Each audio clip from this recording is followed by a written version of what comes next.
Welcome to our third and last part of our Trend Micro security predictions for 2013. The emergence of multiple devices and multiple platforms have presented a great risk to our consumer market. Now they have the ability to consume, store, and share data in all of these platforms. Thus, there is a need to really improve security at all of these devices at all times.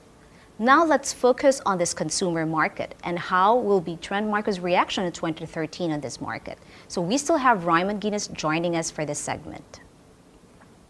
Raimund, how do you see the consumer market when it comes to all of these devices with all of these multiple platforms? What will be the emerging risk for this market? At first, we have to understand that everybody is a consumer, no matter if it's a business user or not. For example, you use your iPhone, you handle business documents, but you have enabled the switch to store the documents in iCloud. So out of the sudden, the documents are somewhere else. Correct. And actually, we predict that we will see attacks on cloud infrastructures.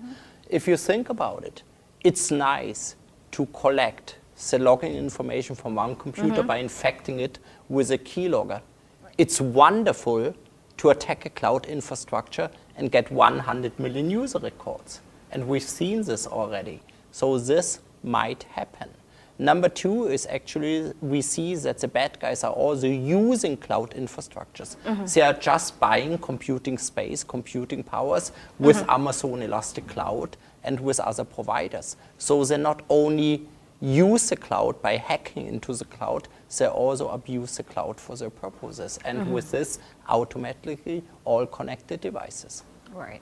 So I'd like to really focus a little bit on mobiles and Windows. We've talked about it in the space of our enterprise market, but in consumer, how do you see the emerging behavior of our consumer users where they store and keep their data and mixed it with both personal and business? Will that present an information risk in terms of the ability for all of them to manage all of this, amassing a lot of this information together?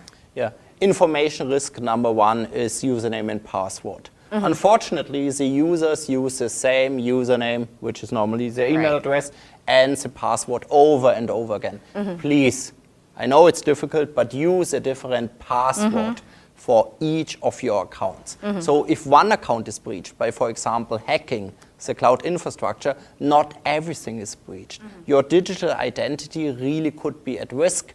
And it's not only that the bad guys have your ID, they could create a very bad reputation. It's very valuable to have a high-profile Twitter account for political statement. It's very valuable actually to hijack your Facebook account and change some profile pictures and all this kind of stuff. People don't understand how much their digital identity really is worth. And they need to take good care of protecting it by protecting all the devices, by using multiple passwords, by using two-factor authentication while doing online banking and all of this. They need to be aware of the risks they are having, opening themselves to social medias and so on. I wonder, Raimund, what is your take on Internet of Things? So as a techie, I love it. As a security expert, it scares me. Like, for example, you could control your light bulbs through a mesh network. Based on your mood, you could use your iPad for different light scenes and all of this. But imagine if somebody is able to hack it. Okay, I don't know how you could make money by, switching on, switching off your light. But think about television set, smart TVs. Everybody's talking about smart TVs. And when you look under the cover, you see Android operating systems now. So the smart TV also could run applications.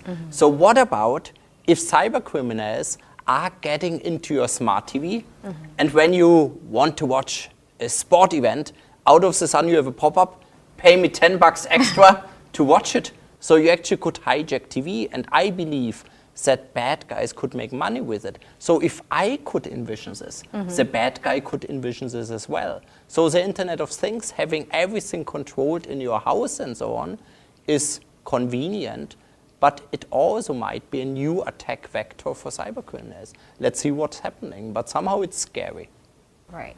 So I don't think we need to punctuate the obvious, because I think it is very important that security has to be maintained in all of these devices at all times. So I'd like to leave our consumer users with probably some practical advices from you. What are the maybe 2 or 3 things that they have to invest for 2013 so that they can be more prepared with all of this? Yeah, it's not so much about investments and to care about it. You care about your car, okay? From time to time, you check your oil, or you ask somebody to check your oil. You fuel up your car. Okay, you don't do software updates on a car. That's normally done by somebody else. But you have to do it on your computer. And it's not just the operating system. Right. The cybercriminals know that the users, especially the consumers, are nowadays pretty good in updating the operating system. Right. But they forget about what else is on their computer. Most attacks are happening by misusing vulnerabilities in PDF and in Flash, which is both from Adobe. This doesn't mean that Adobe doesn't care about it, but the users just forget about application vulnerabilities and to update all the applications. They care about the operating system, and for example, Microsoft makes it easy now. System updates, just click a button. They forget about the other stuff. And it's not only on the Windows-based operating system, it's on all your devices. When you have a mobile operating system, when you use a mobile device, also here, update as soon and as often as possible. Okay, those are very practical and pragmatic choices, I think, that our consumers can easily follow for 2013. So again, we thank you for joining us, especially Raimund, for our 3rd series. It is our hope that you can continue to enjoy safely and securely your digital lives in the future for 2013 and moving forward. Thank you. Thank you.